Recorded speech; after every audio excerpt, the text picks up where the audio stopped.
m4.fr, le plus grand site de webcam live réservé aux adultes. 14h-16h, Brigitte Lahaie, Sud Radio. Bonjour à tous, nous sommes ensemble durant ces 2 heures sur Sud Radio. Serait-ce de plus en plus difficile d'être un homme? C'est en tout cas ce que l'on pourrait croire lorsqu'on entend de plus en plus d'hommes qui ont des pannes de désir, qui ne savent plus non plus comment se comporter pour aborder une femme. La virilité serait-elle mise à mal? Le mâle blanc serait-il condamné? Eh bien, Vincent Hupertan est avec nous, il est sexologue et urologue. Il les entend tous les jours, ces hommes, et avec lui, je vous propose qu'on tente de comprendre d'où vient ce malaise. Je crois en tout cas qu'il y a trop de gens, femmes et hommes confondus, qui n'ont toujours pas compris que nous avions tous tout à perdre dans cette guerre des sexes. Une femme accomplie, eh bien, figurez-vous qu'elle cherche toujours pour compagnon un homme, un vrai, donc un homme viril. Et je voudrais ajouter aussi que pour moi, la virilité, ça n'a rien de violent, ce n'est pas du machisme ou une volonté de dominer. Je crois même au contraire qu'un homme viril, eh bien, il aime beaucoup mieux la femme que ces hommes qui se veulent féminins. En tout cas, c'est à vous de venir témoigner, c'est à vous de nous rejoindre et de donner votre avis au 0826 300 300. Voilà comment je propose le sujet, Vincent Hupertan. Vous avez vu, je suis très de parti pris.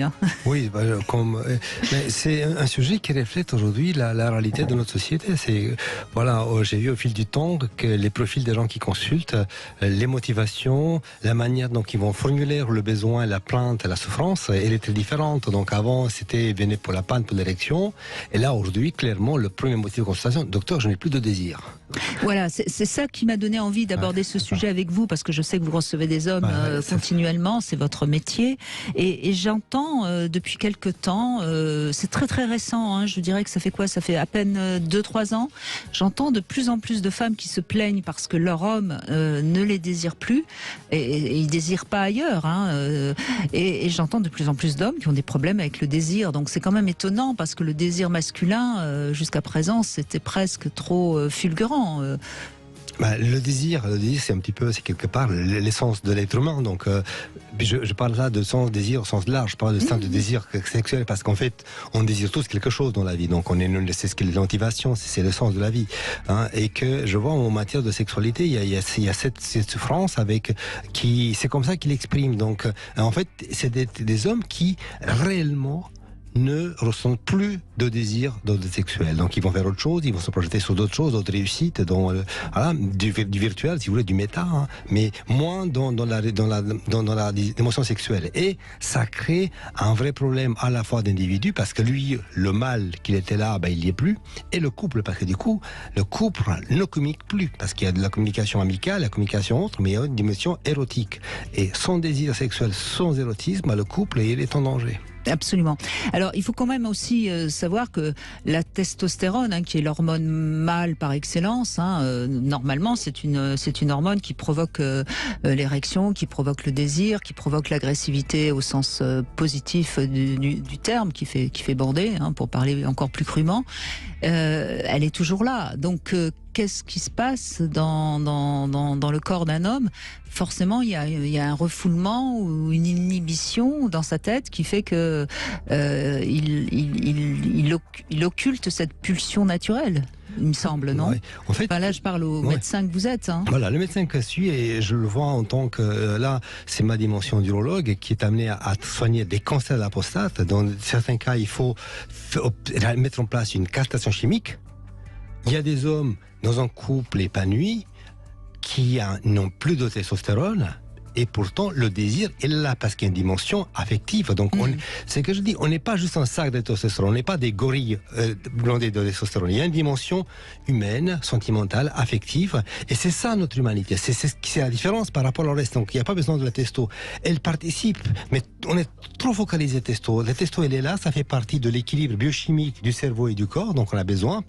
Sinon on a des problèmes. C'est comme les femmes aussi, un problème à la ménopause. Néanmoins, le désir, il n'est pas hormonal. Le désir, c'est le désir de quelqu'un, c'est-à-dire de partager des émotions. C'est ça. Donc, il y a une... Oui, vous faites la différence entre la pulsion et le désir. Voilà. La pulsion, c'est on a la l'automatique. dimension physique à but orgastique, reproductive, qui est la libido, et la dimension affective, plus attachante, qui est sentimentale, qui est affective, et le désir. Donc, et les hommes ils se plaignent de ce problème de désir. Donc dans l'esprit, il y a une confusion libido-désir, mais réellement, par la souffrance, par la frustration, par la difficulté à créer des liens d'ordre érotique, ils sont dans le déni de leur Alors désir. on va essayer, et puis de toute façon on va avoir des témoignages, j'imagine, parce que beaucoup d'hommes se sentent concernés par ce sujet aujourd'hui, et puis bien sûr les femmes sont les bienvenues si justement elles souffrent que leur homme manque de désir.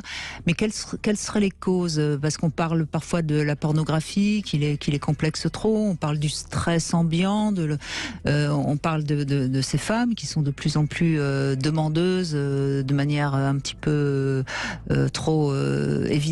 Enfin, pour vous, quelles seraient les causes? Qu'est-ce que vous diriez, même si elles sont certainement multiples? Il faut, justement, il y a le danger de simplifier, de réduire. C'est la complexité de la vie qu'elle est multidimensionnelle. Ça dépend de tout. Ça dépend de qui nous sommes sur le plan génétique, qui nous sommes. C'est l'individu qui s'est construit avec son éducation. C'est lui qui nous sommes, le rapport qu'on a avec la partenaire, la société.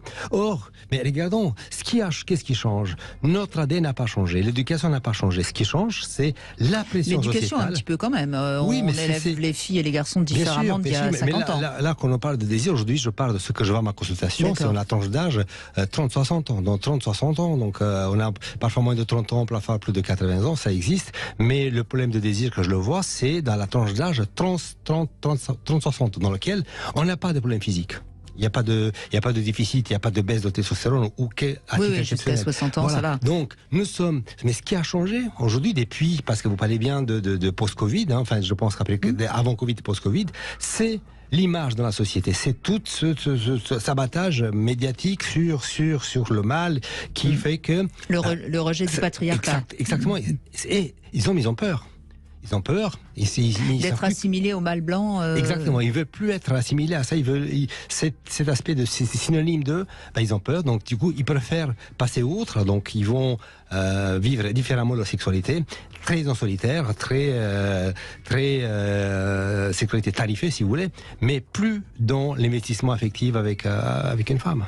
Et alors, moi, j'aime bien toujours faire un rapprochement symbolique. Et en revanche, de plus en plus d'hommes se laissent pousser la barbe. Comme si c'était un symbole de virilité, quoi.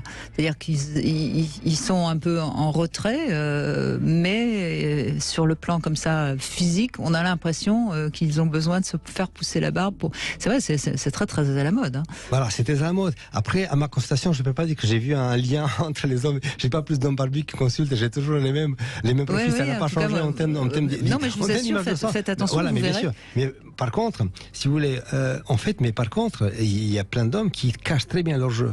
Ils cachent derrière un homme qui sont sourds d'eux, qu'ils arrivent, ils remplissent l'espace, ils sont là, et très virils, très mal. Ils jouent des épaules. Voilà, et après 2-3 questions, finalement, voilà, c'est comme un ballon. Voilà, je vois plus qu'un petit gamin qui a du mal à trouver ses repères, donc et qui a besoin. Et heureusement, ils sont là pour demander de l'aide. Et c'est notre job, notre métier, n'est pas de le juger. Au contraire, on est là pour quel conseil vous donnez à un homme qui vient vous voir et qui est en panne de désir? Quel est le premier conseil que vous donnez? Il faut trouver on est des êtres intelligents, donc il faut commencer par l'intelligence de chacun. Il faut qu'on a des échanges, il faut que l'homme ou la personne qui consulte, qui ait compris quelle est l'origine du problème. C'est qu'il faut chercher un petit peu dans son histoire, il faut comprendre comment il fonctionne. Donc remonter déjà à la source quand il y avait encore du désir.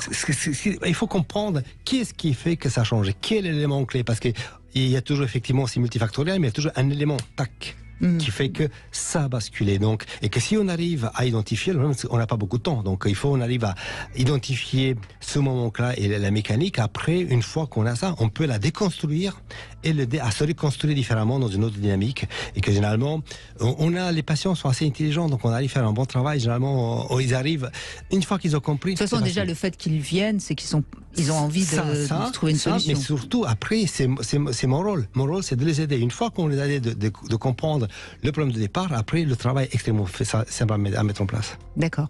On va essayer donc de comprendre avec vous sur Sud Radio au 0826 300 300 si vous êtes en panne de désir ou si vous considérez considérez que vous êtes moins apte à aller vers les femmes, eh bien c'est le moment ou jamais de nous appeler. Et comme ça, ensemble, on va décoder. Et puis on va essayer d'aider tous ceux qui nous écoutent. Et puis on invite les femmes aussi à réagir. Peut-être que vous avez remarqué aussi que les hommes viennent moins vers vous et que peut-être quand vous avez une relation, les hommes ont plus souvent des pannes. On fait un petit point ensemble pour essayer justement de lutter contre cette morosité sexuelle ambiante. Et puis on va jouer aussi aujourd'hui encore au grand jeu sapin de Noël. Donc n'hésitez pas à rester à l'écoute. Peut-être que vous serez l'heureux gagnant. 14h-16h, Brigitte Lahaie, Sud Radio.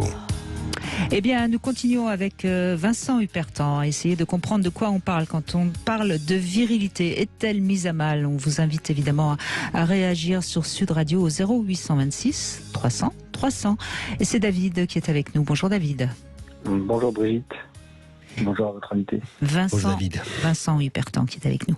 Alors David, qu'est-ce que vous en pensez? Vous êtes plutôt romantique, je crois, hein, donc pas spécialement macho? Oui, j'ai coché la case romantique plutôt que macho. C'est mieux pour moi. ça me correspond plus. Et alors, oui. donc non. Comment on est viril quand on est romantique? Je pense que. Alors la vérité, je pense qu'il faut sortir du stéréotype. Et c'était ma prise de parole, c'était plutôt par rapport justement à la situation actuelle où on dit que le mal est mis en danger ou en difficulté. Je pense surtout que maintenant, au niveau, on peut peut-être plus choisir qui on a envie d'être ou qui on est, et on est moins dans des stéréotypes. Et alors, il y a des choses qui ne me plaisent pas dans la situation actuelle. Par exemple, quand on parle d'hommes déconstruits, pas du tout. Non, ce qui est intéressant, vous voulez dire qu'aujourd'hui l'homme est plus libre d'être l'homme qu'il a envie d'être qu'il y a 50 ans. Ça, c'est vrai. Complètement. Et par exemple, quand j'entends homme déconstruit, moi, ça m'horripile comme expression, parce qu'on n'a jamais dit femme déconstruite lorsqu'il s'agit pour les femmes de conquérir leur liberté dans les années 60-70. On a dit femme libérée. C'est un peu pareil pour les hommes. On peut être un homme libéré justement de stéréotypes. Vous savez quel âge, David? C'est pour situer par rapport à votre génération. Moi, j'ai une cinquantaine d'années. D'accord. Voilà, j'ai 52 ans très précisément.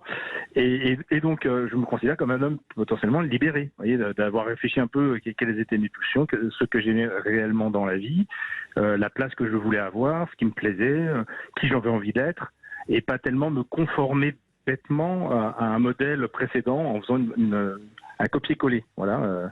Mais vous aviez 20 ans, donc en 1990 à peu près, si je calcule rapidement. Oui.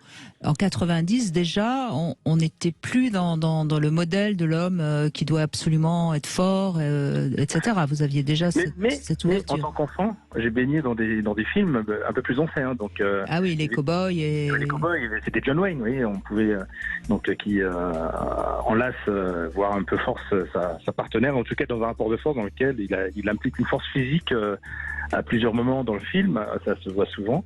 Donc oui, j'ai eu quand même ce modèle-là, et encore un modèle familial un peu de ce type, mais de par avoir grandi mélangé avec d'autres femmes, d'avoir été dans des écoles mixtes, etc., a fait que je pense qu'on a pu après choisir qui on a envie d'être. Alors je pense qu'il y a des gens qui vont se reconnaître ou qui vont être dans un rôle d'un machisme un peu affirmé, parce que ça va être leur position. Et ce que l'expérience m'a appris et de la vie, c'est que pas forcément ceux qui affichaient le plus ce type de tempérament qu'il était le plus réellement.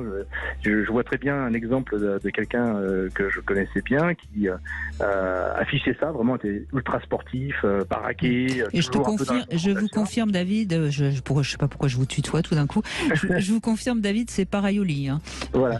Et j'ai eu des confidences plus tard d'une collègue qui avait eu une aventure avec, en disant mais c'était un peu déceptif par rapport à ce qui était affiché en maître étalon. Voilà, c'était pas le nirvana. Donc voilà, et moi qui n'étais pas dans une expression ultra compétiteur, ultra physique, mais autrement, au fil du temps. Ma virilité, je l'ai découvert aussi, et j'ai vu qu'elle existait, et je pense qu'elle existe surtout, ou elle a surtout existé, au travers aussi du regard des femmes, et de ma femme en particulier.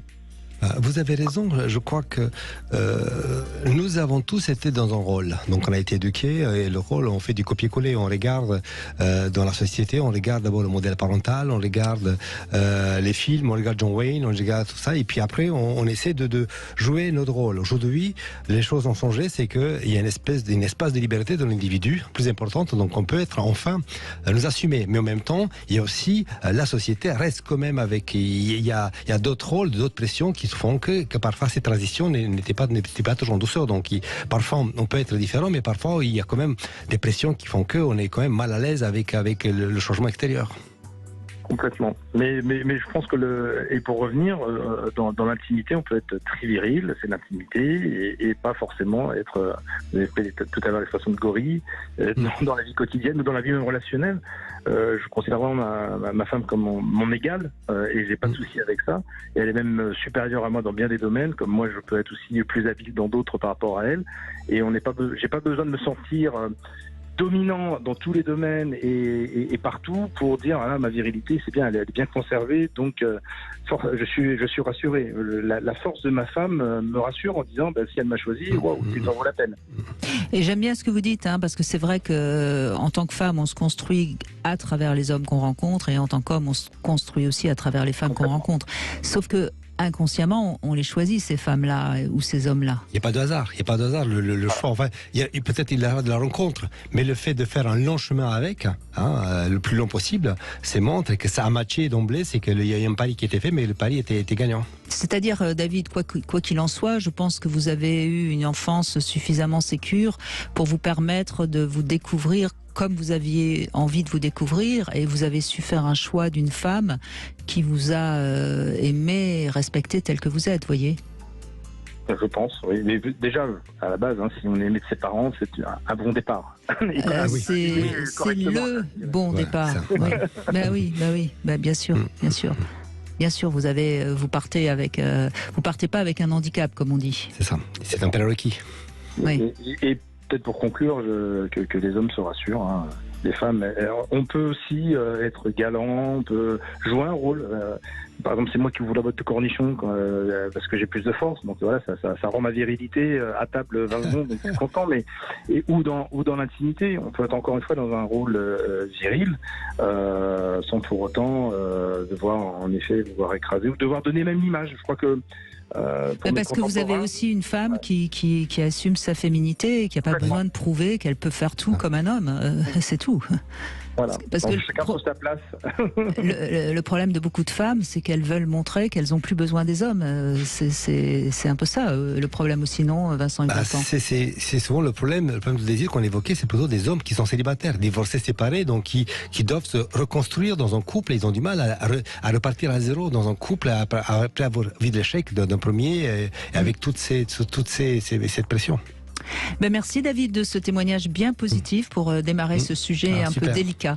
Merci beaucoup David et continuez comme ça. Ça y est, on va jouer tout de suite. C'est le grand jeu de Noël et c'est donc le moment peut-être pour vous d'ouvrir un cadeau de Noël en direct sur Sud Radio. Peut-être que vous allez gagner votre séjour féerique au parc Futuroscope. Peut-être une montre Kelton, tiens, et pourquoi pas une séance photo famille, la shootingbox.com.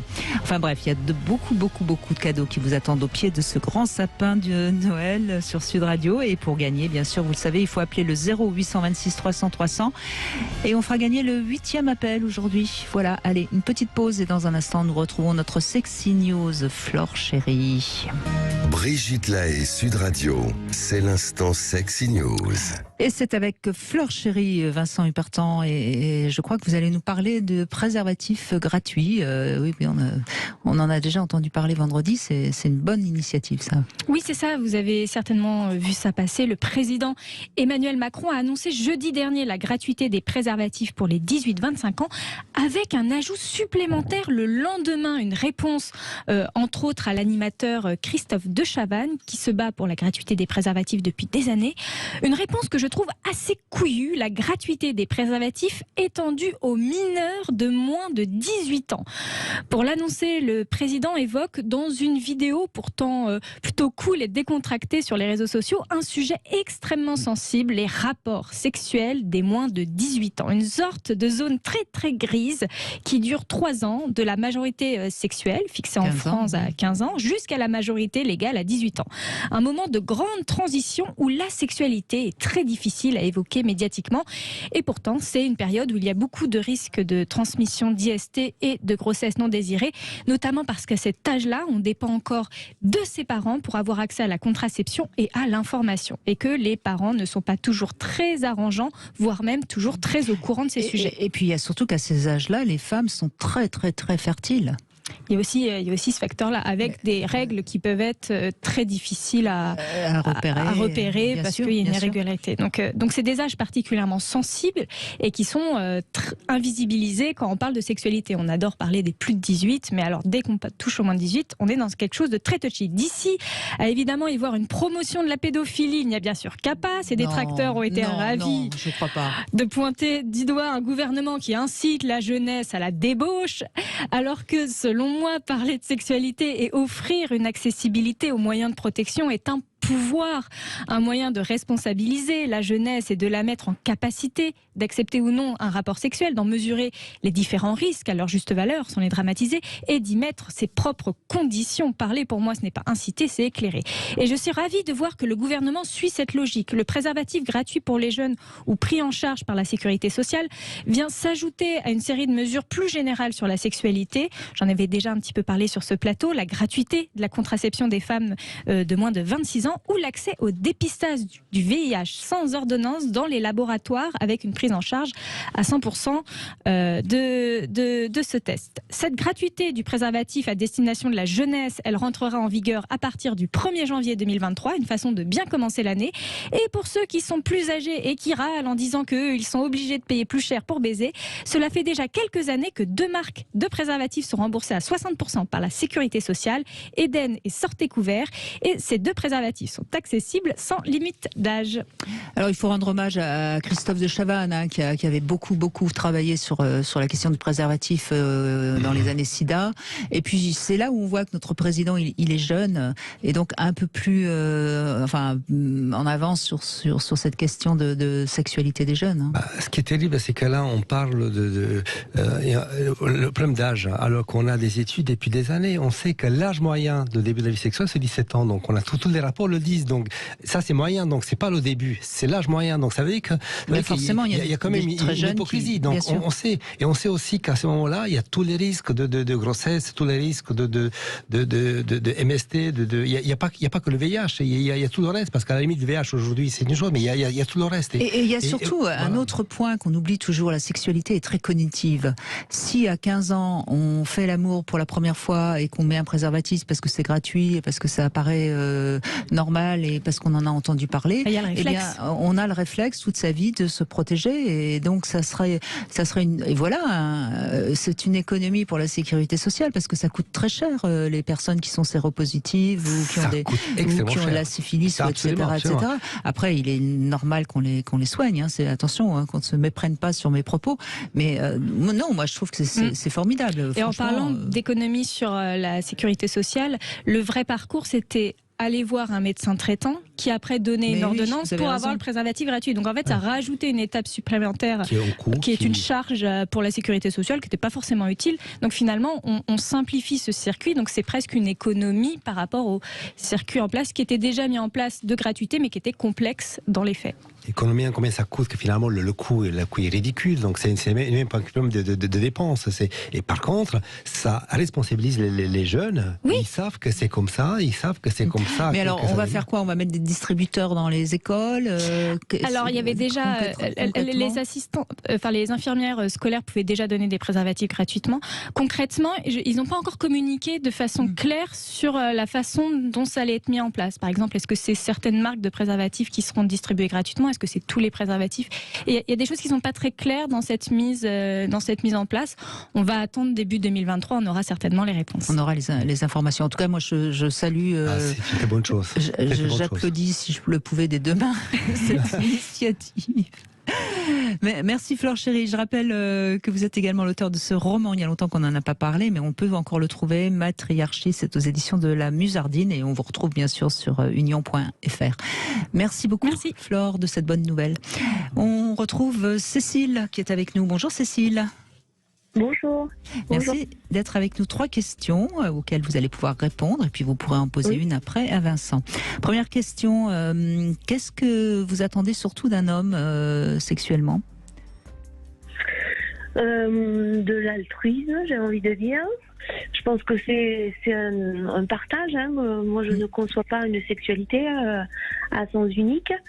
Mais je vais être plus concrète. Vous attendez quoi? Surtout qu'il ait une érection, qu'il vous fasse un cuni, qu'il sache vous embrasser, vous caresser, qu'il soit...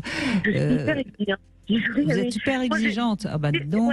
Oui, mais je trouve que c'est un ensemble. Bon, les préliminaires sont primordiales. Donc oui, bien sûr, ça commence par des caresses, oui, par des cunis, mais pas que. Enfin, et puis moi, fellation. Enfin, je trouve que c'est un échange. Pour moi, un acte sexuel réussi, j'ai souvent dit que ça passe par plusieurs jouissances. Donc voilà, c'est avec la langue, c'est avec les doigts, c'est avec le sexe. Voilà. Donc, d'accord. Et voilà. C'est dit. Moi, je suis très libérée par rapport à tout ça. Et puis, je trouve que moi, je m'adapte toujours à mon partenaire. Donc, maintenant, j'ai une vie stable. Hein, j'ai un amoureux. Mais je sais que quand j'ai eu passé 2 ou 3 ans où j'étais célibataire et que j'ai eu ma période de libertine, quand je commençais à avoir un rapport sexuel, je m'adaptais à la personne. Si je sentais que c'était quelqu'un qui n'était pas du tout qui voulait juste, passez-moi l'expression, hein, mais juste soulager ses besoins physiques.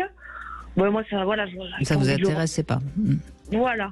Vous n'êtes pas un objet disponible pour les hommes. Oui, mais après, je ne suis pas non plus égoïste. Moi aussi, j'ai bien compris. Voilà. Eh ben bravo, une femme libre. Deuxième question, Cécile, est-ce que ça vous est déjà arrivé d'avoir une relation avec une fille, une femme?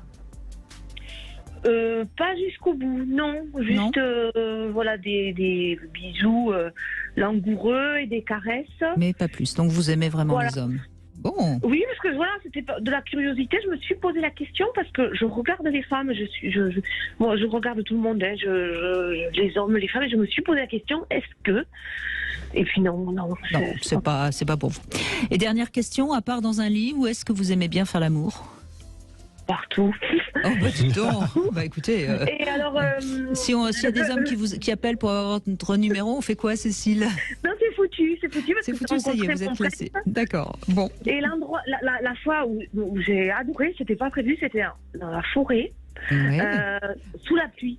Sous la pluie. J'ai bien pleuvoir. Alors on arrive en fait sur une couverture, sous la pluie, sous un orage. Hein, je peux vous dire que ça décuple les sensations. Ah oui, mais ça c'est vrai que quand il y a un peu de danger, les femmes sont très excitées. C'est pour ça qu'il faut les emmener sur la grande roue pour avoir après un rapport.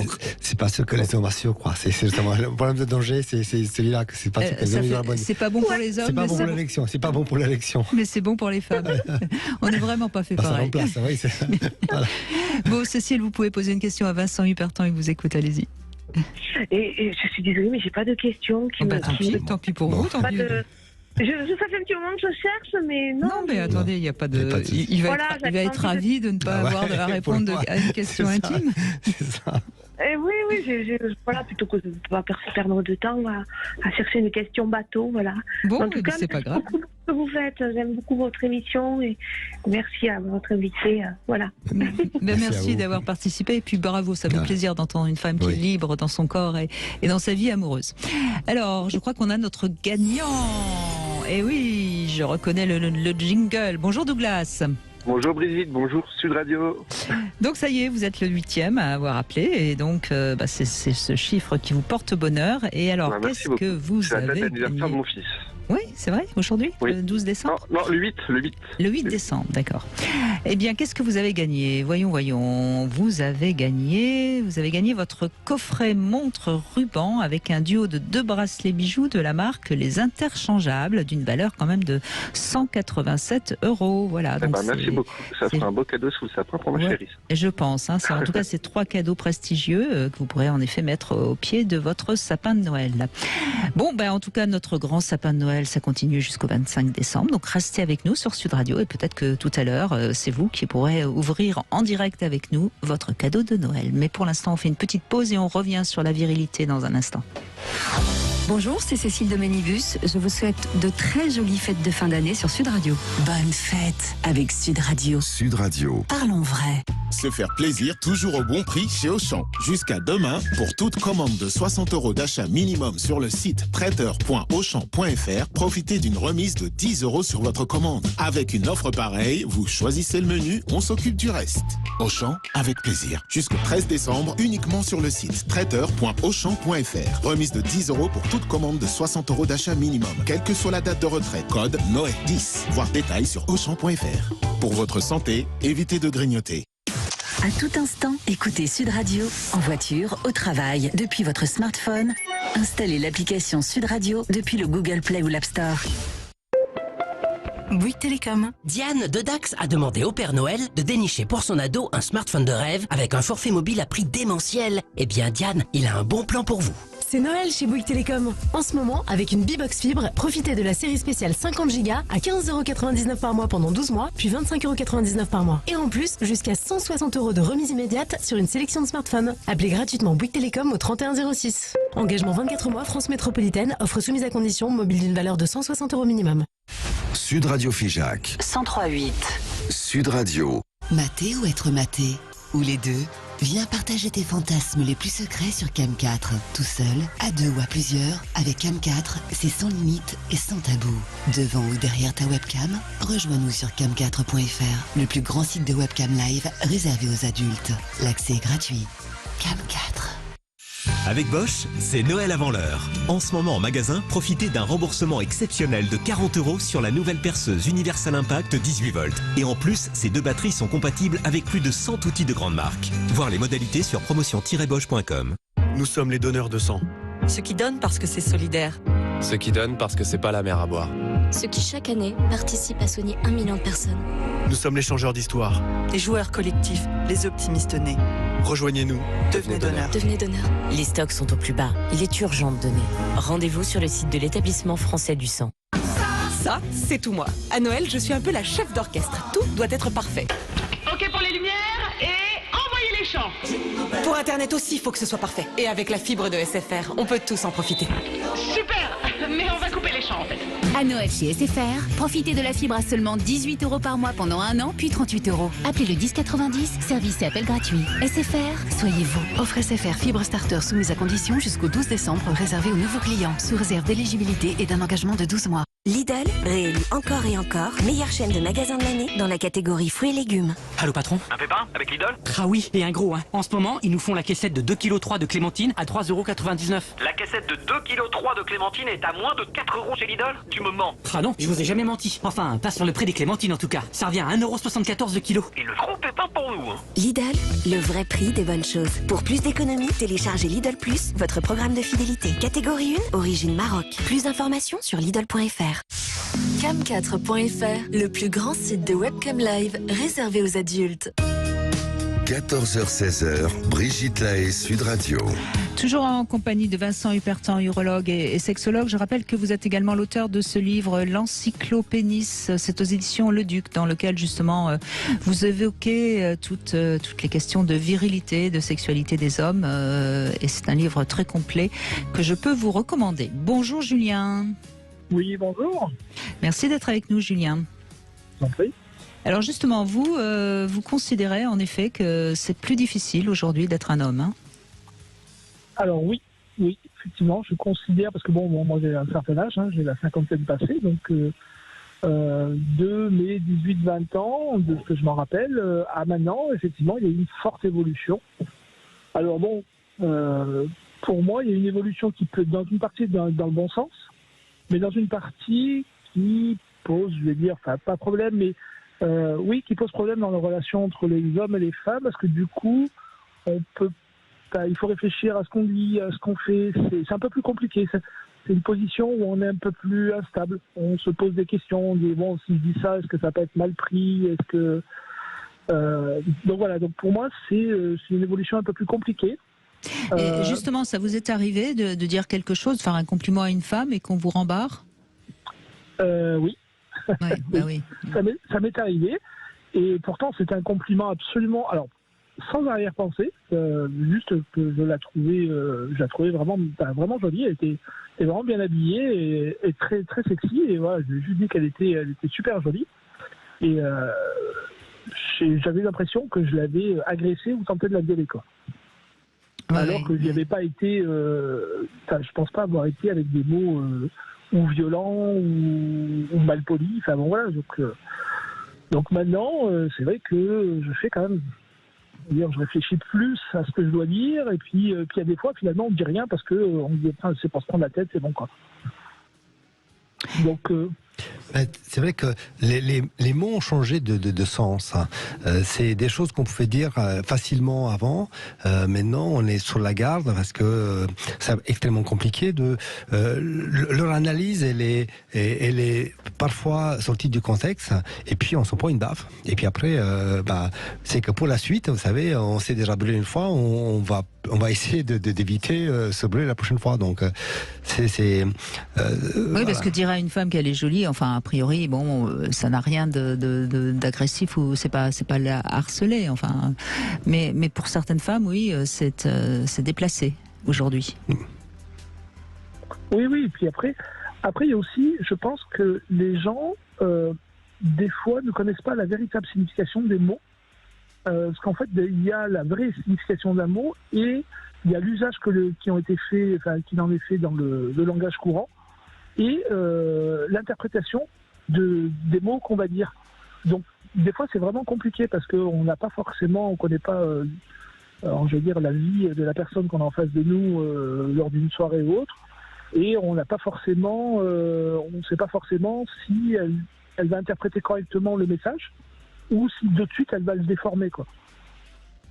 Et dans le doute, oui, je comprends, vous préférez éviter toute réflexion, tout compliment, et finalement ça réduit les belles relations de séduction qu'il peut y avoir entre les hommes et les femmes et qui sont des relations, j'allais dire, qui existent depuis très longtemps, quoi. Et les compléments lavés, les neutres, hein, et la pas de saveur, et les communications très Android, très des robots, quoi. Donc on enlève tout ça parce que finalement on met pas une empreinte émotionnelle qui peut être de la drague, mais pas nécessairement parce que c'est mal interprété. Donc du coup on est sec, il n'y a pas de chaleur, il n'y a pas d'humanité. C'est ce qui est terrible. Et les femmes s'en plaignent aussi, d'ailleurs. Enfin, certaines femmes s'en plaignent, hein, d'ailleurs. Oui, mais le problème, c'est que je pense que c'est pas forcément, tout ce changement n'est pas forcément dû à une majorité. Et même si sur une partie de ce changement, je pense qu'il était nécessaire, parce qu'il y avait quand même peut-être un abus côté homme, il y avait peut-être un abus pour les relations avec les femmes, mais le problème, c'est qu'il y a des gens qui ont peut-être confondu l'égalité dans le travail, dans certaines relations et tout ça, avec en mélangeant le tout, en disant dorénavant on a l'égalité exacte des hommes et tout. Alors sur plein de points, juridiques, travail, financier, il n'y a pas de souci. Mais je pense qu'après, il faut quand même garder une différence entre les hommes et les femmes. Justement, c'est ce qui permettait de pouvoir dire un compliment à quelqu'un ou de faire un signe. Qui permettait en fait d'avoir des vraies relations d'homme-femme, puisque finalement on est quand même sur certains points une manière de penser ou humainement différent, quoi. Oui, de toute façon, on est en train de tuer tout ce qui est de l'ordre de la séduction au sens de la bonne harmonie entre les hommes et les femmes. Hein. Je parle pas de la drague ou du harcèlement qui en est fait. Mais en plus, je pense que les gros dragueurs, ça les empêche pas de continuer. Hein. Les lourds, les gros. Oui, voilà. oui, ceux qui. Ceux-là, je pense que c'est comme toujours. C'est pas les exceptions. C'est toujours les gens lambda, les gens en guillemets normaux. C'est toujours eux qui vont voir, qui sont plus affectés que ceux qui sont des aberrations. Et est-ce que vous avez remarqué, Julien, que du coup, il y a peut-être plus de femmes qui vous dragueraient, qui viendraient vers vous? Alors, moi, le problème, c'est qu'en plus, je suis un peu un ours. Dans mes attitudes, je suis un peu un ours, donc du coup, peut-être pas. Non, par contre, effectivement, quand j'arrive à finalement trouver, je veux dire, des codes avec certaines femmes pour pouvoir discuter et tout ça, sans forcément parler de drague ou autre, les discussions peuvent aller plus loin, en fait, qu'une simple discussion classique. Mais je remarque que c'est plus compliqué. Et puis surtout, je m'aperçois que les jeunes maintenant, finalement, il n'y a plus de drague, mais ils sont tout le temps, je veux dire, presque à poil sur tous les réseaux sociaux, quoi. Donc c'est ça qui est assez délirant, quoi. Oui. La sexualité des jeunes a beaucoup changé, beaucoup évolué, pas forcément en mieux d'ailleurs. Non. Donc oui, voilà. Je veux dire, pour moi, c'est plus problématique. Maintenant, je pense qu'en fait, dans l'égalité homme-femme, il y a des points sur lesquels il faut évoluer, mais il y en a d'autres sur lesquels je pense qu'il ne faut pas aller trop loin parce que finalement, c'est contre-productif en quelque sorte pour les relations entre les hommes et les femmes. Non, mais là où vous avez raison, Julien, c'est qu'on a confondu égalité et identique. Oui. C'est tout le problème. Voilà, en fait, c'est une société qui se cherche. En fait, on a perdu les repères. On attend d'en trouver d'autres, et en attendant, et c'est balbutiements, c'est difficultés, mais on en fait les frais. Oui, c'est ce que je pense exactement. C'est-à-dire qu'en fait, je pense qu'il y a une évolution, mais que le temps que l'évolution se stabilise et trouve vraiment ses marques, et là, il va y avoir des abus, et des abus pas forcément dans le bon sens, quoi. Oui. Enfin bon, on verra bien, parce que si ça se trouve, on ira après à nouveau dans le sens contraire. C'est toujours très compliqué de trouver le juste milieu, surtout quand on évoque des sujets comme la sexualité, les rapports hommes-femmes. C'est très compliqué. Moi, je suis pas sûr qu'on arrivera un jour à une véritable harmonie. Enfin bon, moi j'y travaille depuis quand même énormément d'années. Et je suis assez pessimiste. Oui, parce que pour que tout le monde soit à l'aise dans son identité masculine et féminine, il y a du boulot. Et en ce moment, c'est plutôt plus compliqué de se sentir bien dans sa position d'homme ou de femme d'ailleurs, parce que les femmes non plus sont pas très très à l'aise aujourd'hui. C'est la société qui se cherche, donc il y a une perte d'équilibre, et avant de retrouver, ça va passer du temps. Est-ce qu'on va trouver, de quelle manière, ça c'est pas gagné. Et Julien, vous avez l'impression que ça provoque des pannes de désir chez vous ou pas? Alors, moi, de mon côté, non, parce qu'après, comme j'ai dit, quand on est... Enfin, donc, une femme vous attire. Alors après, pour la draguer, c'est plus ou moins compliqué. Mais par contre, après, dans les relations sexuelles, pour moi, ça change rien, parce que de toute façon, il y a toujours eu... pour moi, l'amour, c'est un échange. Donc, à partir du moment où il y a un échange, fatalement, un coup, ça va être une femme qui va un peu dominer, un coup, c'est le mec. Donc, c'est juste là, en fait, un arrangement entre deux personnes. Donc, pour moi, non, là-dessus, ça change pas. C'est plutôt pour les relations, je vais dire, journalières, oui. Pour les relations de drague, si on veut aborder une femme et tout, il faut... Oui, c'est dans le quotidien. C'est dans le quotidien que vous trouvez que on a un peu dégradé les relations entre les deux sexes. Parce que le problème qu'on voit, c'est plutôt, encore une fois, des célibataires et des divorcés qui essaient de le construire, qui se relancer, et qu'il y a une espèce de frein lié à ces difficultés de communication. Tout à fait. Et je ne sais pas, vous travaillez dans un milieu mixte où il y a beaucoup d'hommes et de femmes ou pas? Alors moi, je travaille dans un milieu plutôt masculin, parce que c'est un milieu industriel dans le oil and gas. Donc c'est un milieu plutôt masculin. Il y a des femmes dans ce milieu-là. ce sont des femmes qui travaillent avec beaucoup entourées d'hommes, donc du coup, on va dire qu'il y a un peu plus de... Oui, elles sont à l'aise dans ce... Elles sont un peu plus à l'aise parce que c'est souvent des gens qui viennent des chantiers et autres, donc l'esprit est un peu plus macho, viril, des fois même stupide. Mais voilà, moi dans mon métier, je côtoie 95%, c'est des mecs. Oui, mais c'est pas des biches effarouchées qui sont dans ce milieu-là, donc c'est assez. Non, dans ce milieu-là, ce serait plutôt des gros. Il y en a beaucoup, c'est plutôt des gros machos, enfin ou qui se la jouent gros machos. Qui se la jouent. Voilà, parce que il y a aussi ce qu'on raconte, c'est la vérité, quoi. Mais c'est aussi la question qu'on peut se poser, et d'ailleurs si une femme a envie de réagir, est-ce que pour certaines femmes aussi, elles se sentent pas obligées de prendre des positions qui ne sont pas forcément ce qu'elles ont envie de prendre, quoi. Parce que finalement, pourquoi se sentir obligée d'être un peu macho quand on est femme et parce qu'on est entouré d'hommes, on peut garder sa féminité. Moi ça me frappe aussi, on le voit notamment en politique, dès qu'une femme reste un peu féminine en politique, elle est critiquée, je vois pas pourquoi. Par exemple, je prends un exemple parce que c'est un exemple qui parle à tout le monde, mais je pourrais en prendre beaucoup d'autres.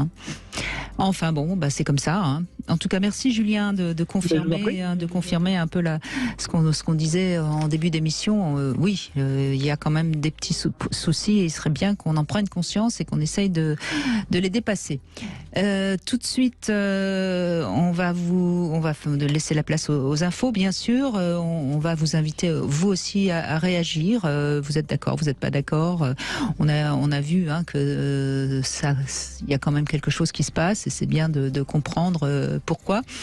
Je vais vous donner également la devinette du jour. Alors écoutez bien, Vincent Hupertan, c'est une petite fille qui part à l'école.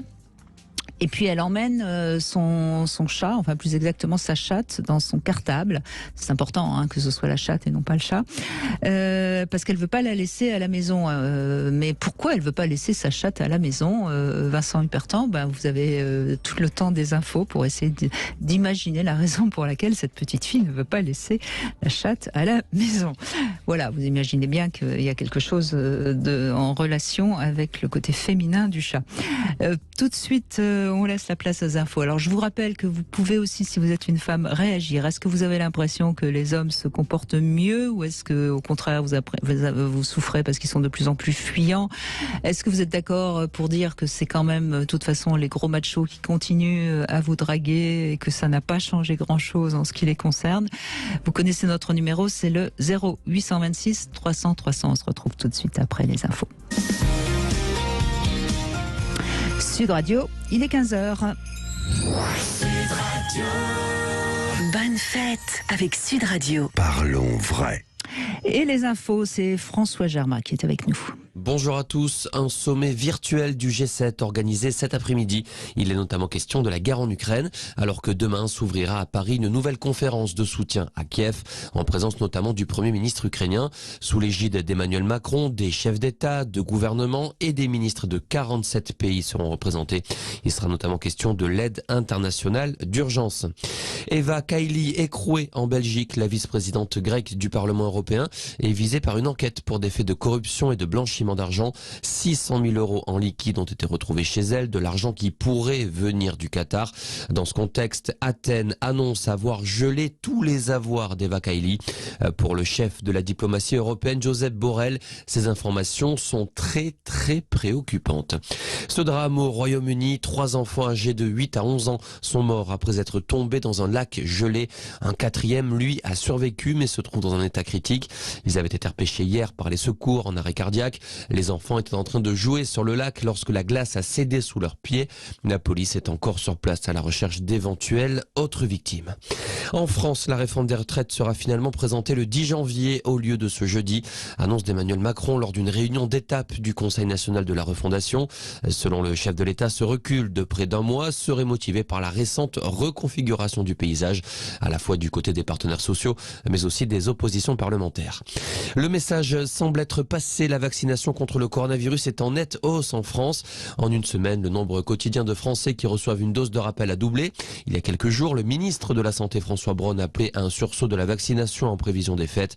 Une vaccination ouverte à tous. Et puis Elon Musk cherche encore à bouleverser Twitter. Le nouveau patron du réseau social assure vouloir laisser les utilisateurs publier des textes plus longs, jusqu'à 4000 caractères, contre 280 au maximum aujourd'hui. La limite de signes est une caractéristique historique de Twitter. Voilà pour l'info. Excellent après-midi. 14h-16h, Brigitte Lahaie, Sud Radio. C'est Vincent Hupertan qui est avec nous, sexologue, urologue. Vous connaissez bien la sexualité masculine, vous les écoutez tous les jours, les hommes, et on constate en effet une difficulté avec le désir qui est peut-être due à une critique de la virilité et peut-être qu'il faut retrouver une nouvelle dimension à la virilité masculine. Et c'est pour ça que j'invite aussi les femmes à nous rejoindre et à nous raconter qu'est-ce qu'elles attendent d'un homme. Finalement, c'est peut-être ça que les hommes ont besoin d'entendre. Qu'est-ce que nous, on attend d'un homme ? Peut-être que les hommes et femmes devraient trouver les moyens de parler. Je pense qu'on ne parle pas assez. Je pense que la vérité, on l'exprime par le corps, on l'exprime par des faits, par des regards, par des phrases, par des mots, qui peuvent facilement être sortis du contexte et analysés. Que peut-être que si on retrouvait le chemin de la parole pour exprimer ce qui se passe de manière très profonde dans nos esprits, dans nos âmes, ça serait la manière de retrouver le matching, le match affectif nécessaire pour qu'un couple puisse être heureux. Sinon, et bien justement, on vous invite à venir prendre la parole sur Sud Radio. N'hésitez pas à venir nous raconter, mesdames, ce que vous attendez d'un homme. Avant de donner la parole à Steve qui nous a rejoint, ma petite devinette, c'est une petite fille qui part à l'école avec la chatte dans son cartable parce qu'elle veut pas la laisser à la maison. Pourquoi ? Vous savez pas ? Bon bah écoutez, c'est bon, c'est tout simplement parce que juste au petit déjeuner, elle a entendu son papa qui disait à sa maman : dès que la petite part à l'école, je bouffe ta chatte. Et voilà, donc elle a eu peur que sa chatte soit mangée par le papa et donc elle a emmené la chatte à l'école. Bonjour Steve. Oui, bonjour Brigitte, bonjour à votre invité. Bonjour Steve. Bonjour. Vincent Hupertan qui est avec nous. Alors, vous avez envie de dire quoi, vous, justement, sur la virilité, Steve ? Alors, sur la virilité, c'est assez, pour moi, complexe. Pourquoi ? Parce que, en ce qui me concerne en tant qu'homme, je me suis posé la question, j'ai regardé, enfin, j'ai observé un petit peu, et je comprends pas trop, en fait, ce que ça veut dire, la virilité. Vous voyez ? C'est-à-dire que on va considérer un homme viril parce qu'il est performant, parce qu'il est, vous voyez, je vais rester juste sur la performance au niveau de la sexualité, par exemple. Et je trouve un petit peu particulier qu'on mette, si vous voulez, un mot qui a un concept en fait au final concernant donc cette virilité. Et je vais parler de mon exemple très récent. Oui. Nous avons traversé une période un peu particulière concernant, alors je ne vais pas m'étaler sur la maison, avec des problèmes à régler. Et donc là, je parle au niveau matériel, au niveau concret. Oui. Et bien pendant 1 mois et demi, ça a duré 1 mois et demi, des problèmes sont réglés. Alors là, il y avait même pas de désir. Vous voyez, on était pris, je dis on avec mon épouse, on était pris en lien avec ce problème qui devait être réglé, c'était important. Et du coup, le désir, on n'en avait pas trop, il était pas présent. Et pour autant, je ne me sentais pas atteint dans mon, je dirais dans mon caractère ou dans l'image de l'homme, vous voyez. Voilà, par exemple. Donc c'est vrai que la virilité, si on le ramène au fait que ce soit lié au caractère ou à la force, etc. Oui, ok, mais c'est assez complexe en fait, mine de rien ce mot, parce qu'on le ramène, je trouve qu'on le réduit à quelque chose qui n'est peut-être pas tout à fait ça. Oui, mais j'entends bien ce que vous dites. C'est vrai et c'est là peut-être aussi que c'est plus compliqué pour les hommes aujourd'hui, parce qu'il y a 50 ans, la virilité, elle était très représentative de Clint Eastwood, voire même de Bebel. Enfin, c'était l'homme qui est sportif, physique, etc. C'est vrai qu'aujourd'hui, si on doit donner des exemples d'hommes virils dans les gens connus, pour essayer que tout le monde comprenne bien, c'est plus complexe, c'est plus compliqué. Alors vous avez raison, Brigitte, tous les deux vous avez raison, c'est que d'un côté, et la vérité c'est une image. C'est ce que l'on voit, ce que l'on montre, ce qu'on exprime. Voilà, on a les images, on a Bebel, on a des Clint Eastwood, on a John Wayne, etc. Alors que finalement, d'ailleurs, donc en sexologie, en cabinet, on ne parle jamais de vérité. La question n'est jamais abordée sur la vérité. La question, par contre, on est sur le désir. Sur les difficultés de désir, sur le fait que pendant un mois et demi, on a des difficultés matérielles, on a des difficultés, on a des maladies, on a des problèmes avec les enfants, on a des problèmes au travail. Évidemment, c'est que pendant ce temps-là, toute l'énergie de l'individu et du couple sera focalisée sur résoudre le problème. Mais ça n'empêche que derrière, on a des désirs, c'est qu'une fois que ce problème est réglé, j'espère que le désir reviendra pour revenir comme avant. Donc du coup, voilà, le désir, c'est du ressenti, c'est de l'intérieur. Alors que la vérité, c'est l'image.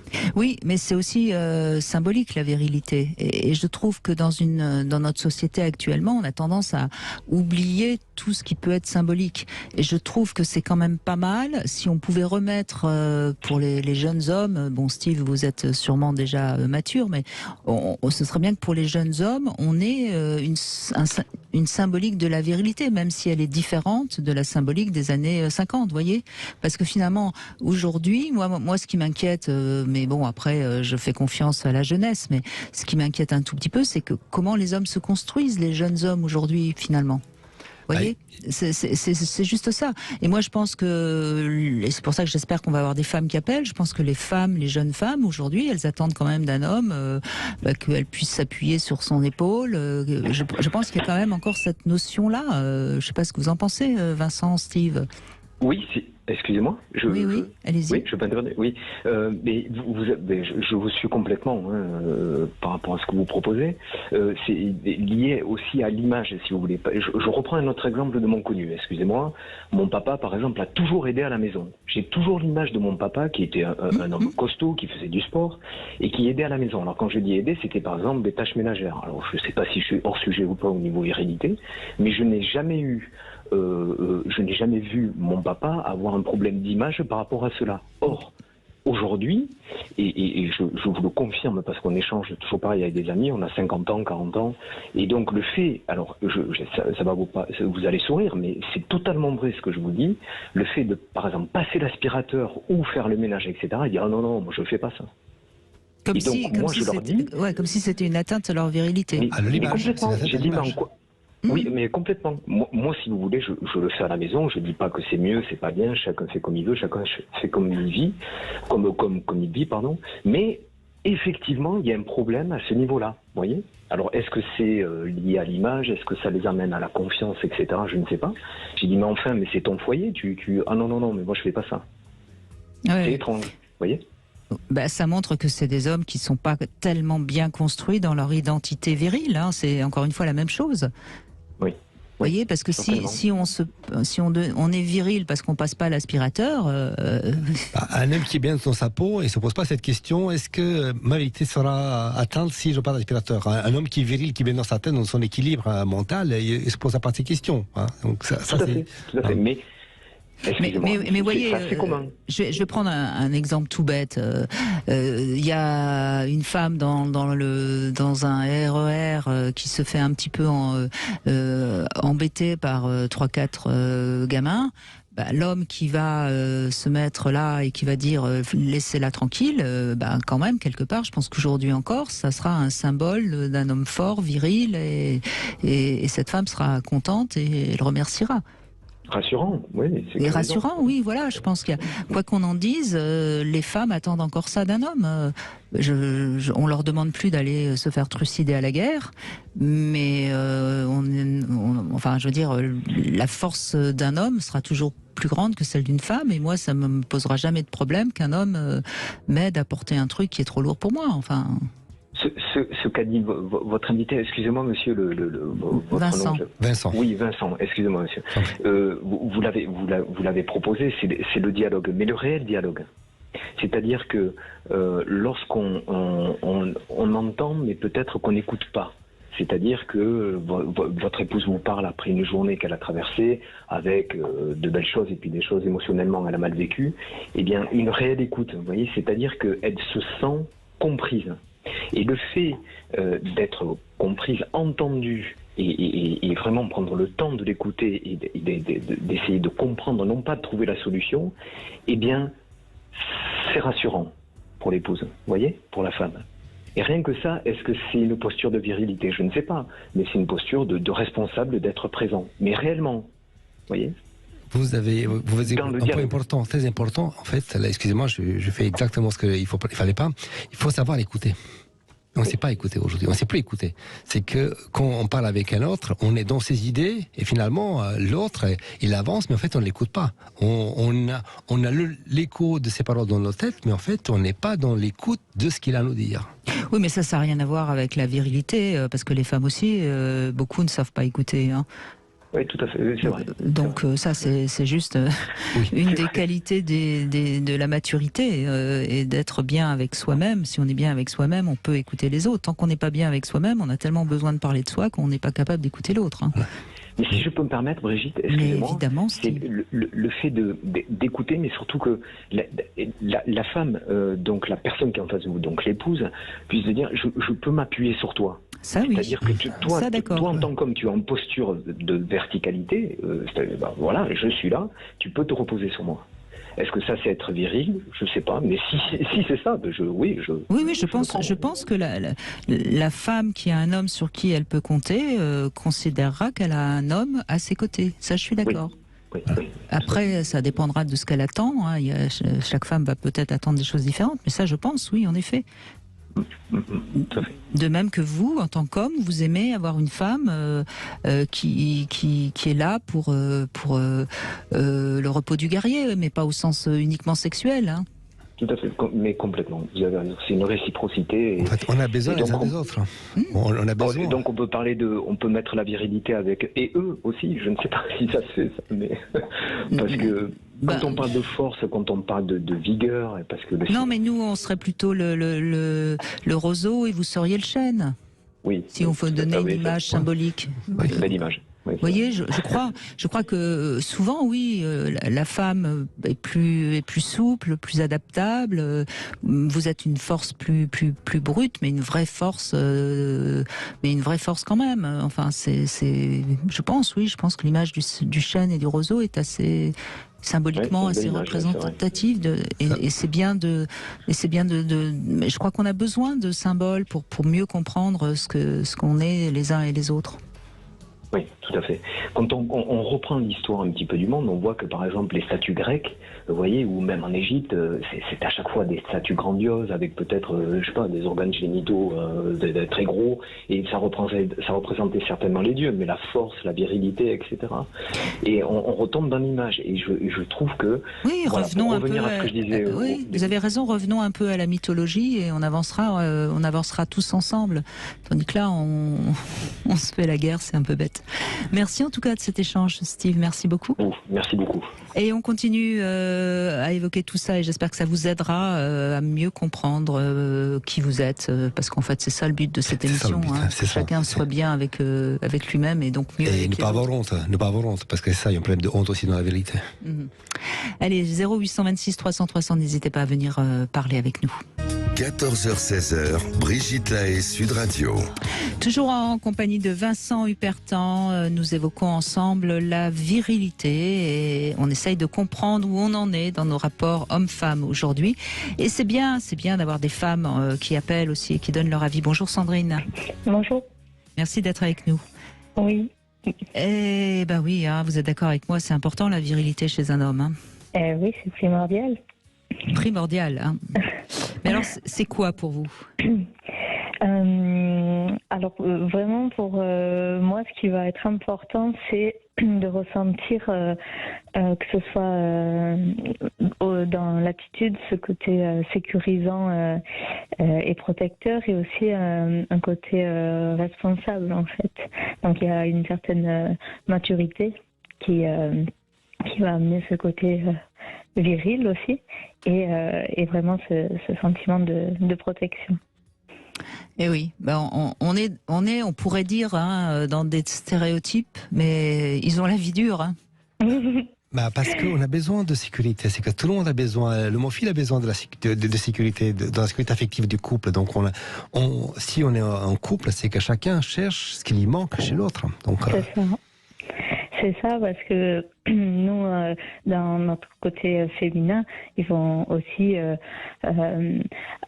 chercher souvent ce besoin d'amour et de tendresse qu'on peut leur apporter. Donc, on a nous aussi notre responsabilité de ce côté-là à pouvoir être tendre et réconfortante. On ne dira pas pour les femmes sécurisantes, on dira réconfortante, mais ça reste quand même assez similaire. Et ce que j'ai eu plusieurs compagnons et je suis assez étonnée puisque le dernier compagnon avec qui je suis correspond pas forcément du coup aux critères qu'on pourrait penser de la virilité.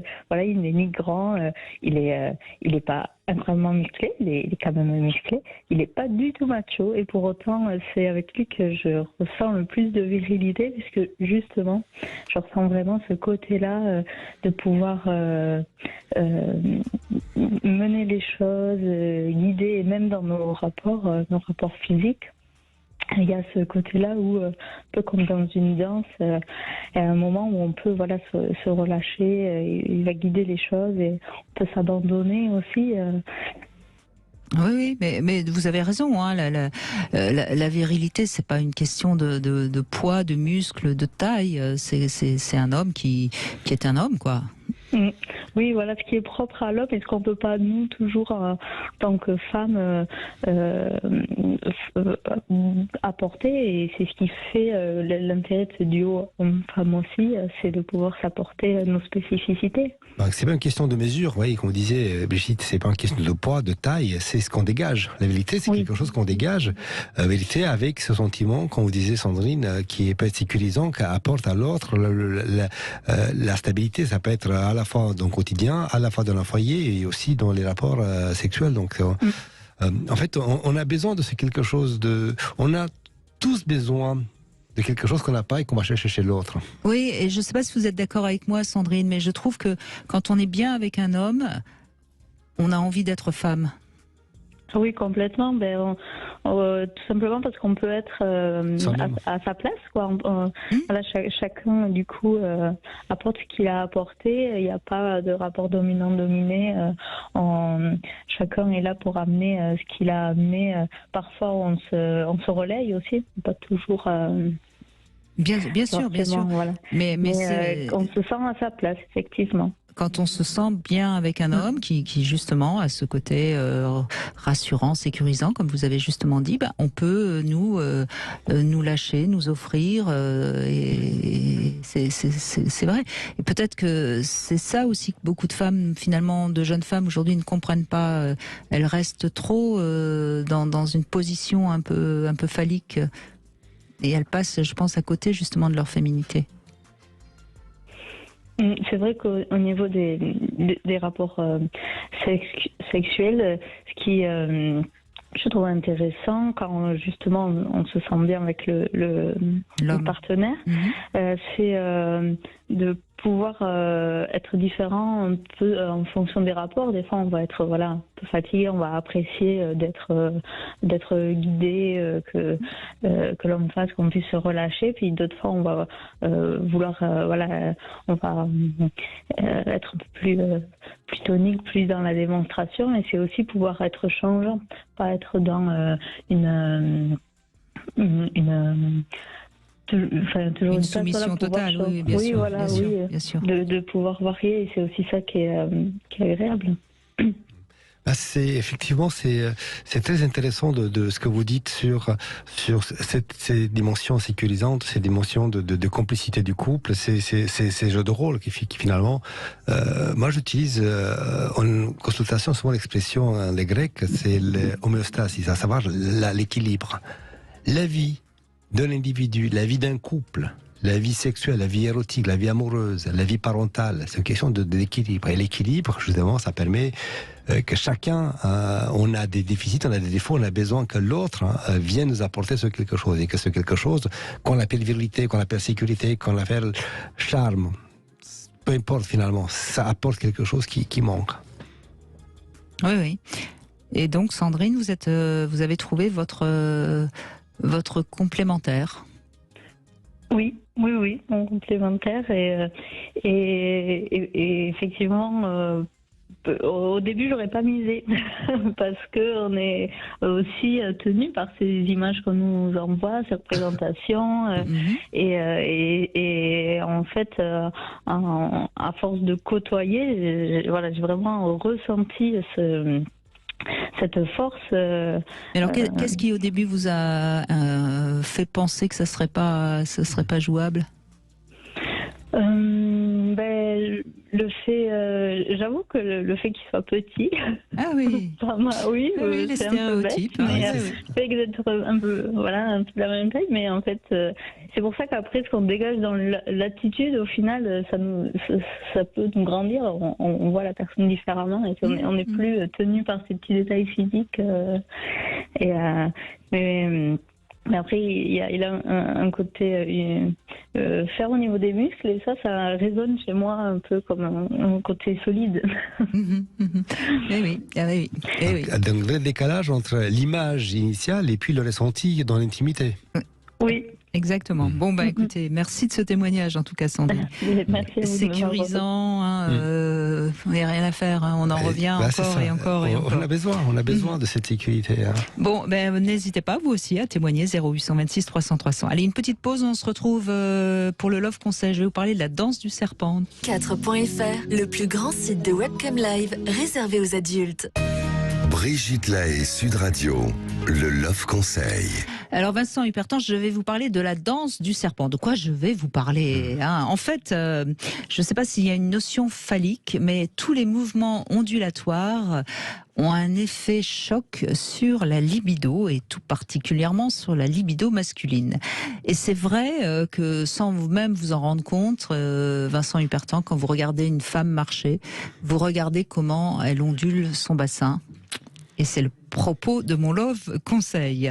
Parce que notre façon de nous mouvoir est essentielle, et plus on a des ondulations du corps, plus on est sensuellement désirable.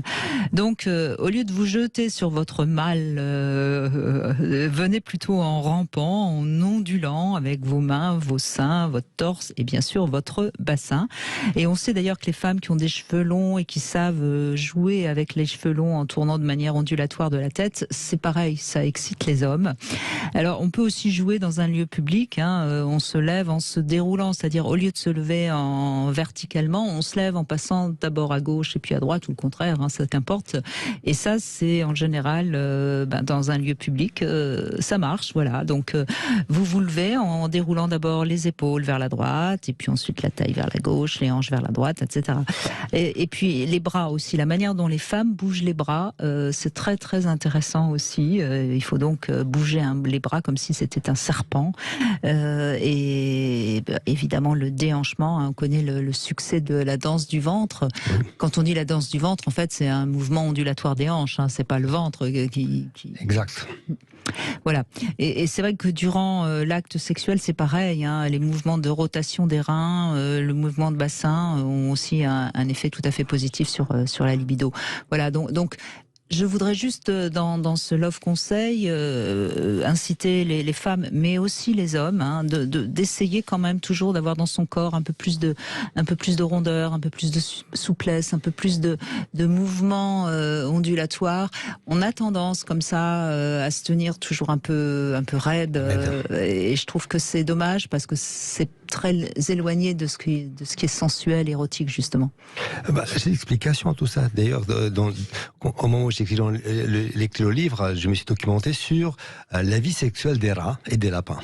Ah bon? Alors, imaginez-vous que la rate, c'est qu'il y a, au moment de l'excitation, des jeux amoureux, des jeux érotiques, on l'appelle comme on veut, au moment où elle accepte le mâle, oui. Le mâle, c'est l'hyperlordose. L'hyperlordose chez là. Donc, c'est quoi l'hyperlordose? Justement, c'est le bassin, c'est cette ondulation qui permet anatomiquement de permettre la pénétration. Et en fait, c'est un acte de soumission. Donc, si vous voulez, c'est très probablement notre cerveau a évolué. Très probablement, nous avons des couches sexuelles, mais très probablement, nous avons gardé des restes reptiliens du rat et du lapin de notre cerveau qui vont faire que les mêmes mouvements, ça continue à déclencher les mêmes images, les mêmes excitations. D'ailleurs, les annonceurs l'ont compris. Regardez toutes les publicités, toutes les photos. Chaque fois, il y a des courbes qui sont placées parfaitement au bon endroit. Oui, et la levrette reste la position qui excite le plus les hommes, certainement à cause de ça aussi. Absolument.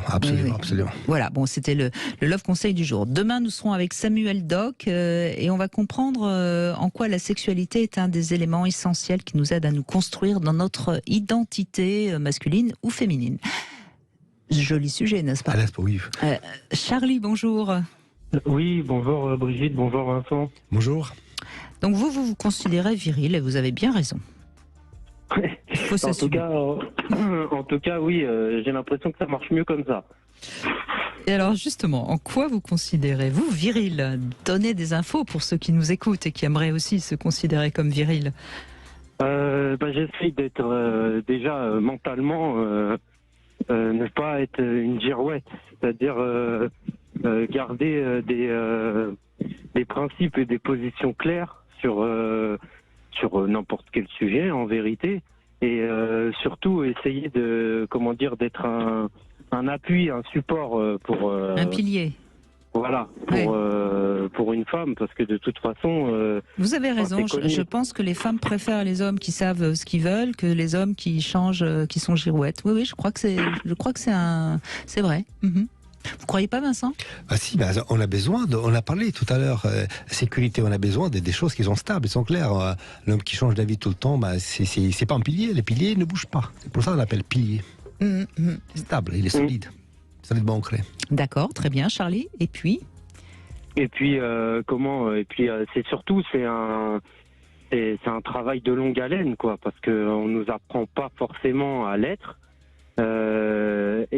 Surtout aujourd'hui, on veut nous déviriliser concrètement avec tous les mouvements un peu extrémistes du côté féministe ou autre. Et je trouve qu'au lieu d'arranger les choses, tout le monde est paumé, plus personne sait comment faire. Et donc, du coup, ça peut entraîner même des fausses virilités, des caricatures de virilité. On le voit, certains hommes qui roulent des mécaniques et qui en font beaucoup trop, alors que la virilité, c'est pas forcément là-dedans, quoi. Et je pense qu'on peut être viril de plein de manières différentes, c'est-à-dire autant intellectuellement, c'est-à-dire assumer ses idées, assumer ses positions, et après physiquement toujours essayer d'avoir un corps solide qui puisse nous permettre de répondre à peu près toutes les situations, quoi. C'est effectivement, vous dites bien là, on a évoqué déjà cet après-midi, c'est une société qui a du mal à trouver son équilibre, il y a du mal qui se cherche, donc du coup il y a une instabilité. On impose un nouveau modèle, on impose des nouveaux scénarios, on impose des nouveaux codes, et que finalement tout ça pour que ceux qui étaient des aberrants, des gorilles. Les gorilles sont toujours là, donc c'est pas pour autant qu'il y a moins de gorilles dans la société, des personnes qui n'ont pas de limites. Donc c'est plutôt les gens lambda, les gens normaux, si vous voulez, qui payent un petit peu cette pression sociale des différents groupuscules. Et donc il y a un vrai problème sur l'image et sur le modèle qu'on essaie de construire. Ce qui est fou d'ailleurs, ça peut paraître comme ça anti-libertaire, ce que je vais dire, mais ce qui est fou, c'est qu'il vaut mieux qu'il y ait des repères fermes et stricts dans une société qui va aider ceux qui sont un peu faibles à se construire, et puis ceux qui sont solides, de toute façon, ils sauront ne pas se sentir obligés de suivre ces repères. Et le fait qu'il n'y ait plus de repères très clairs sur ce qu'on attend d'une femme, ce qu'on attend d'un homme, ça fout un sacré bordel.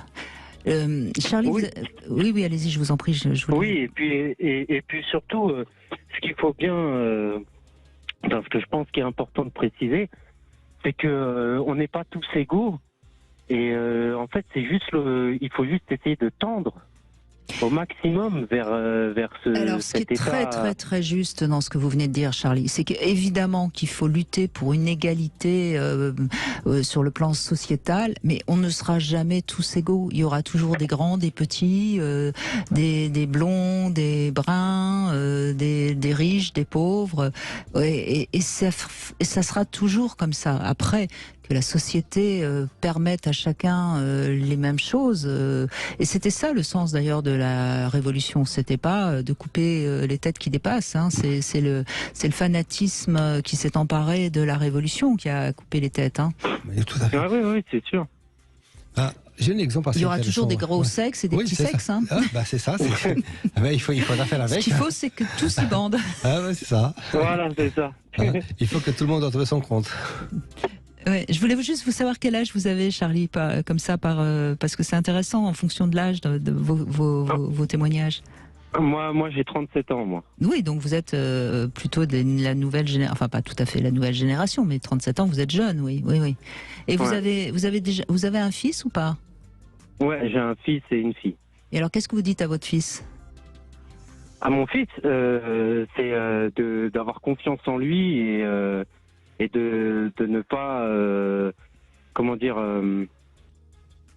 de pas se laisser influencer et d'avoir, je sais pas trop comment expliquer ça là tout de suite. Vous me prenez vous me prenez de court, mais je lui dirais plutôt de s'assumer en fait, de s'assumer. D'être fier d'être un homme. Voilà, d'être fier d'être un homme, de pas chercher à plaire aux autres. Que de toute façon, on pourrait être la personne la meilleure du monde, qu'on trouverait toujours quelqu'un pour nous critiquer et nous dire que c'est pas bien ce qu'on fait. Donc à un moment donné, il faut se faire confiance aussi et si on ne va pas dans le bon sens, de toute façon, la vie elle s'occupera de nous pour nous remettre sur les rails correctement, quoi. C'est bien, vous êtes un peu philosophe, Charlie. C'est bien. Ouais. Merci d'avoir réagi, d'avoir témoigné. On va conclure dans un instant, toujours avec Vincent Hupertan et avec vous, bien sûr, sur Sud Radio. On parle vrai, vous l'avez compris, aujourd'hui encore. 14h-16h, Brigitte Lahaie, Sud Radio. 4.fr, le plus grand site de webcam live réservé aux adultes. 14h-16h, Brigitte Lahaie, Sud Radio. La virilité en question. En tout cas, je rappelle que Vincent Hupertan, vous êtes auteur de ce livre, l'Encyclopénis aux éditions Le Duc, qui est un livre qui symbolise bien d'ailleurs l'émission d'aujourd'hui. C'est un livre où vous pouvez tout connaître sur le pénis, qui en effet est quand même le symbole de la virilité, quoi qu'on en dise. C'est le symbole. On est d'accord. Hein. Et je pense que Corinne est d'accord avec nous et c'est bien qu'on conclue avec une femme qui va nous dire ce qu'elle attend d'un homme viril. Bonjour Corinne. Oui, bonjour Brigitte, bonjour Vincent. Bonjour Corinne. Alors oui, moi j'aime beaucoup les hommes virils. Alors la force, la vigueur, la puissance, tout ça c'est parfait. On le trouve chez un homme avec beaucoup de plaisir. Mais pour moi, un homme viril, c'est aussi un homme plein de douceur, plein de tendresse, de maturité, et un homme qui sache surtout me mettre en valeur.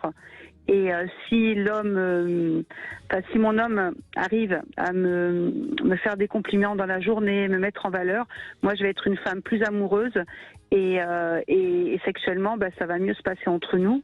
Et voilà, et je trouve que les hommes ne savent plus draguer, ne savent plus faire de compliments, ils attendent tout. Et là, je viens de quitter un homme qui cherchait une femme maman, justement, et du coup, ça n'a pas fonctionné entre nous à cause de ça, parce qu'il ne savait pas prendre soin de moi, il ne savait pas prendre soin de notre relation. D'accord. Et c'est intéressant ce que vous dites. Cet homme, donc, qui était c'était un petit garçon, quoi. C'est ça, un petit garçon qui piquait des colères, complètement immature. Vous êtes resté longtemps avec? Oui, nous sommes restés 11 ans ensemble. Et moi, j'attendais que ça s'arrange parce que j'étais toujours dans l'écoute. Et du coup, j'essayais de faire la maman dont il avait besoin. Il le revendiquait. Hein. Je veux que tu fasses la femme maman. J'ai besoin de ça. Et moi, je me suis laissée embarquer là-dedans, alors que c'est pas du tout ce dont j'ai besoin. Et en fait, vous êtes parti sur le syndrome du sauveur, et puis vous avez essayé de l'aider à se construire en tant qu'homme, et puis à un moment donné, vous avez pu supporter de voir que de toute façon vous n'y arriveriez pas et vous avez eu l'intelligence de rompre. Hein. Voilà, c'est ça. Alors que moi, j'aime les hommes virils, les hommes qui ont du désir. Surtout la relation de couple. Pour moi, c'est très important. On a chacun son travail, chacun ses occupations, ses hobbies, ses sports, mais il faut aussi une volonté commune de vouloir faire quelque chose avec la relation du couple. Parce que s'il y a personne si personne veut entretenir la relation, c'est-à-dire passer du temps à deux, un restaurant, un week-end, une balade à la plage, en forêt, si personne n'a envie de ça, le couple, il s'éteint en fait. Il y a plus de flamme, il n'y a plus rien. Et moi, j'étais arrivée dans cette relation-là où on faisait plus rien ensemble. Et du coup, il n'y avait plus de sexualité. C'est vrai que à partir de là, dès qu'il n'y a plus de sexualité dans mon couple, ça a été la fin en fait. Donc c'est pendant 11 ans, quasiment jusqu'à la fin, la sexualité, ou ça s'est arrêté, ça s'éteint doucement? La sexualité s'est éteinte doucement et il avait de plus en plus de problèmes. Et avec son travail, et du coup, il me disait que c'était les antidépresseurs qui faisaient qu'il avait plus de désir.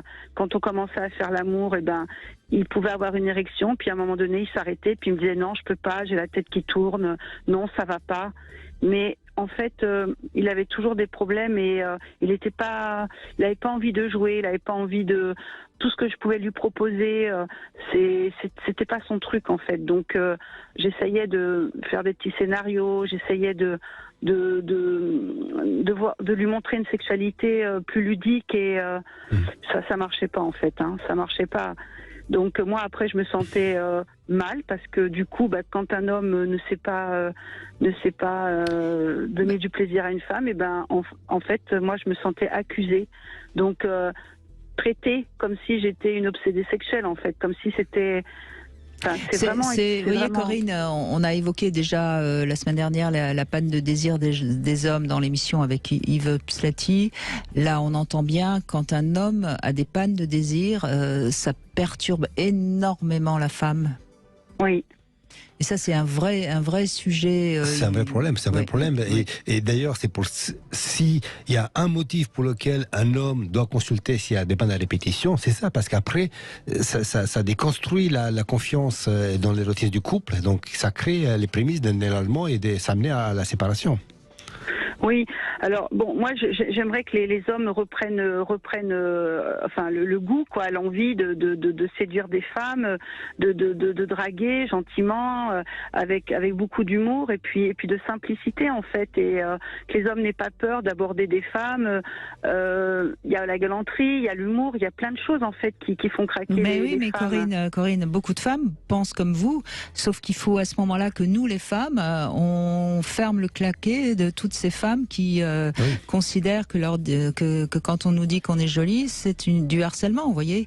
Parce que c'est pour ça que les hommes osent plus nous faire des compliments. Ah oui, moi je plains les hommes en ce moment, je sais que c'est très dur pour eux, mais c'est pour ça, moi je leur dis surtout, restez un homme viril comme vous êtes, et moi j'ai besoin des hommes, je me vois pas finir ma vie toute seule. Là je commence à être sur des sites de rencontres et je vois que les hommes ils ont peur, il faut tout leur faire, quoi. Je veux dire, ils viennent pas, j'ai l'impression qu'il faut aller vers eux et ils sont timides, ils osent plus faire quelque chose, dire quelque chose. Même un simple rendez-vous, on dirait que c'est plus possible pour eux. Je crois je vais dire quelque chose qui va peut-être étonner, mais je crois que c'est important de le dire. Je crois qu'on oublie une chose essentielle. Un homme, il a besoin d'être rassuré parce qu'on l'admire. Et aujourd'hui, on décrit tellement les hommes, on leur dit tellement que c'est des sales mecs qui ont profité, abusé, etc., que les hommes, ils savent plus où ils sont, ils savent plus qui ils sont, et en effet, ils attendent. Et je pense il faut vraiment prendre conscience qu'il serait temps de renverser un tout petit peu la tendance. Encore une fois, évidemment, qu'il est insupportable d'abuser d'une femme. de violer une femme, mais il ne faut pas non plus tout mélanger. Quand on fait un compliment, même s'il est lourd, idiot, je ne considère pas que c'est du harcèlement. Enfin. Il n'y a pas une journée sans regarder les journaux, sans qu'il y ait une nouvelle affaire qui est évoquée. Il n'y a pas tous les jours, il y a un fait nouveau, il y a un fait divers. Et il y a toujours 5% d'idiots, ça on le sait. Mais c'est que dès qu'on parle, tous les messages dans la sexualité, dans les journaux, dans les médias, tout est négatif. On parle que du négatif. Il n'y a rien de dire à quel point c'est beau, à quel point la sexualité, ça fait. On se retrouve. On a besoin de cette miroir. Donc et tout est négatif. Donc évidemment, à la longue, ça fait peur que l'homme n'ose plus affirmer, n'ose plus draguer. Dans les soirées de rencontres, sur les sites, ils sont les plus timides. Ils se montrent tous très machos, avec des belles photos, avec très musclés, avec ça. Et finalement, derrière, ils n'osent plus. Oui. Oui, ouais. C'est compliqué et c'est vrai qu'en tant que femme, on n'a pas envie non plus d'être obligé de faire le premier pas. C'est pas dans notre nature. Ouais. Oui, c'est ça.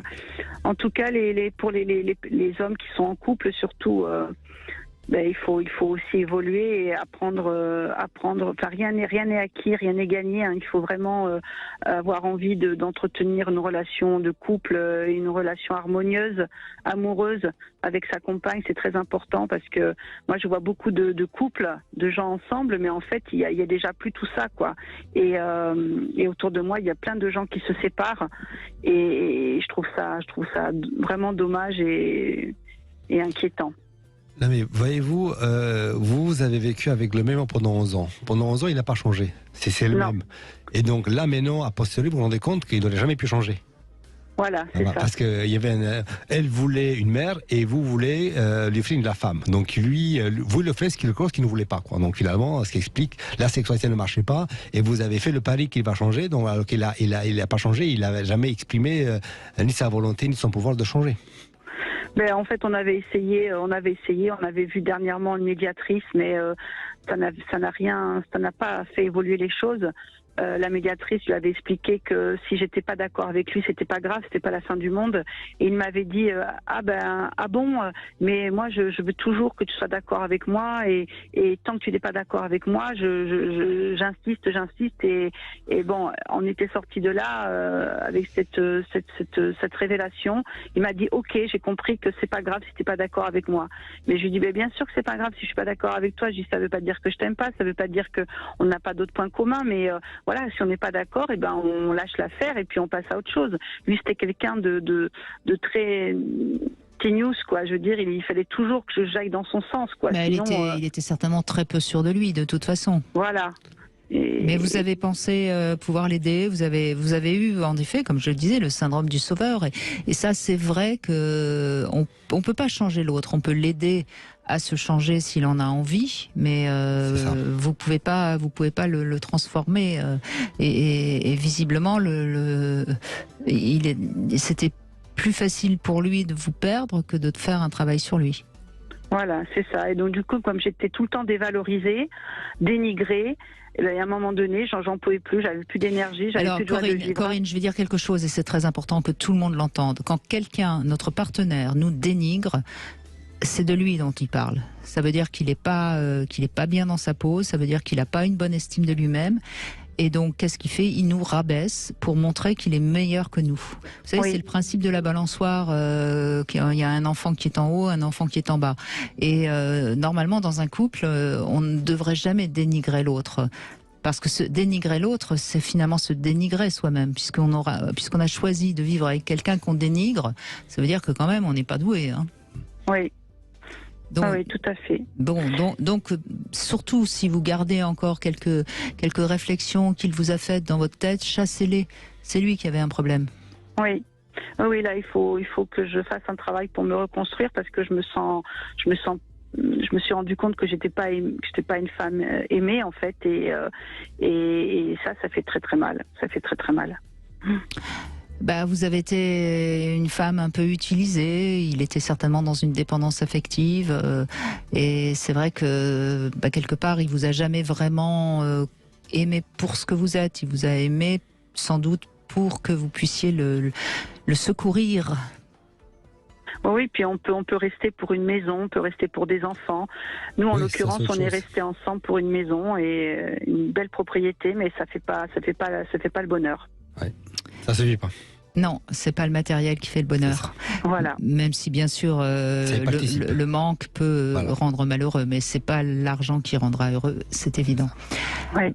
Ben merci Corinne, et puis écoutez, ne désespérez pas, il y en a des hommes bien. Oui, il faudrait faire un site de rencontre Sud Radio Brigitte Lahaye, je pense, parce que j'entends des hommes qui sont merveilleux, qui viennent témoigner, et voilà, j'espère que je rencontrerai un homme mais parce que nous fan de Sud Radio.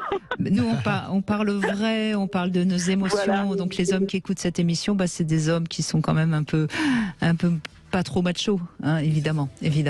Merci Corinne. Pourquoi pas un site de rencontre Sud Radio, je ne sais pas, il faut que j'en parle à mes supérieurs. Merci en tout cas Corinne. Tout de suite vous allez retrouver C'est votre avenir, et puis je tiens à remercier Vincent Hupertan qui travaille pour aider les hommes à être virils. C'est un gros boulot en ce moment. Il s'y attelle tous les jours. Il y a du taf. Et je rappelle votre livre Encyclopénis, c'est aux éditions Le Duc. Je vous embrasse et je vous dis à demain. Sud Radio. Parlons vrai. Parlons vrai. Sud Radio. Parlons vrai.